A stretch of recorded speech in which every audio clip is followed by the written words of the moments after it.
And the bottom falls out in 2008, and we find ourselves in debt. And then Obama tries to claw his way out and bring us back, and all the way he's blocked and obstructed by people who, for the most part, are well-intended. I want to say this about the Tea Party tonight, because I think they oftentimes get maligned too. Here's what I like to say. They're decent people. They're decent people. They care about their country. They really believe, they are true believers, that at the source it was government that was the problem. And it was government spending that was causing all these things. And so anything that's related to it. You all heard the eloquence of Governor Christie when he was wagging his finger at the Tea Party in Washington, saying, wait a minute, nobody can budget for a natural disaster of a hurricane. But they stood up on the floor as their fellow colleagues stood up from New Jersey and New York. Frank Lobiondo, Peter King, Michael Grimm, Rodney Frelinghuysen, all good members of Congress, all from New York and New Jersey, saying, please, we've been hit hard, we need this funding.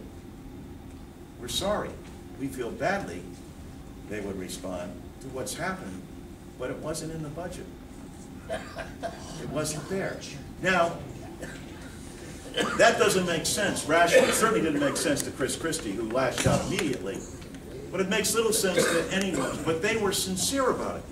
It wasn't as though they were trying to do something in the dark of night or be clandestine. No, this is what they believe. Now, I think it's wrong-headed. But I don't fault people for their beliefs, nor their sincerity. So, I think that people that came to Washington whose goal was to try to get that we had a big national debt and that needed to be attacked, we've got the way to do it. Irony of all irony, it's the bill that they came to repeal that's going to provide them the opportunity to do that, because it undercovered and it exposed the underbelly and the inefficiencies that exist in the system, who in driving it out will allow us to drive down the national debt. So let's come together around that. Let's stop the bickering. Let's stop the fighting. And let's do what's in the best interest of the American people. Not in the interest of the Tea Party, the Republican Party, or the Democratic Party, but the American people. And if we do that, Americans always win. So let me take some questions if you have them. Yes, sir.